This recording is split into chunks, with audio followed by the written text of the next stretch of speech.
Welcome friend. আধার deactivate বাতিল আধার card প্রসঙ্গে জরুরি বৈঠক নবান্নে আজ থেকে চালু হচ্ছে। বাতিল হচ্ছে আধার কার্ড, এর ফলে দুর্ভোগে পড়েছেন সাধারণ মানুষ। আধার কার্ড বাতিল হওয়ার জেরে বিভিন্ন সরকারি প্রকল্পের সুবিধা পেতে হচ্ছে অসুবিধা, আর তাই সোমবারের বৈঠকে এই নিয়ে আলোচনা করা হয়েছে যাতে মানুষদের আধার কার্ড বাতিল হলেও সরকারি সুবিধা পেতে অসুবিধা না হয়। এই শোয়ে আধার কার্ড বাতিল হওয়ার কারণে গতকাল সোমবার এই পরিস্থিতি পর্যালোচনা করার জন্য এবার জেলা শাসকদের নিয়ে জরুরি বৈঠক ডাকলেন মুখ্য সচিব। সোমবার বিকেল 5টা থেকে ভার্চুয়ালি বৈঠক করেছেন মুখ্য সচিব বিপি গোপালিকা। নবান্ন সূত্রে এমনটাই খবর। এখনো পর্যন্ত কোথায় কোথায় আধার কার্ড বাতিলের ঘটনা ঘটছে তা নিয়ে নবান্নের তরফ থেকে রিপোর্ট নেওয়া হয়েছে। ফেব্রুয়ারি মাসের শেষ সপ্তাহ থেকে 100 দিনের কাজের টাকা দিতে শুরু করবে রাজ্য সরকার। সেই সময় যাতে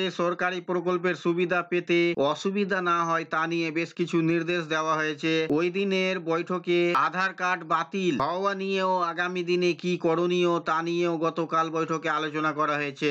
গত রবিবার বীরভূমের সিউড়িতে সভা ছিল মুখ্যমন্ত্রীর। সেখান থেকে এই আধার কার্ড বাতিল হওয়া নিয়ে মুখ্যমন্ত্রী কেন্দ্রের বিরুদ্ধে অসন্তোষ প্রকাশ করেছেন। মুখ্যমন্ত্রী বলে, কোন অধিকারে কাউকে না বলে কিভাবে তুমি আধার কার্ড বাতিল করছো? মানুষ যাতে সরকারি সুবিধা না পায় তার জন্য কি এমন ব্যবস্থা করা হচ্ছে?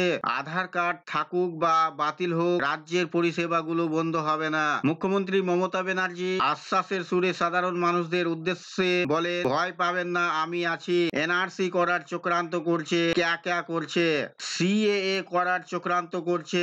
1 মাসের মধ্যে ভোটের দিন ঘোষণা হবে, তার আগে নাম কেটে দেওয়ার চেষ্টা চলছে। সেদিনের সভা থেকে তিনি নতুন স্লোগান দেন, এনআরসি নয়, বাঁচতে চাই। আমরা ছিলাম, আছি, থাকবো। যতদিন থাকবো মানুষদের গায়ে আঁচ লাগতে দেব না। মুখ্যমন্ত্রী সতর্ক বার্তা দেন, আগামীকাল থেকে সরকার অনলাইন পোর্টাল খুলবে। যার আধার কার্ড বাতিল হবে তারা অনলাইন পোর্টালে আবেদন জানান। ব্লকে নজর রাখুন, ভোটের জন্য এরা ক্যা করছে। ভোট শেষ হলে ধিতাং হয়ে যাবে। কিন্তু এখনো সঠিক করে জানা যায়নি যে পশ্চিমবঙ্গে কতজন মানুষের আধার ডিঅ্যাক্টিভেট বা আধার কার্ড বাতিল হয়েছে। তবে এই সরকারি পোর্টাল সম্পর্কে আরো বিস্তারিত খবর জানার জন্য আমাদের সঙ্গে যুক্ত থাকুন। এই সম্পর্কে আরো আপডেট নিয়ে আমরা ভবিষ্যতে হাজির হচ্ছি।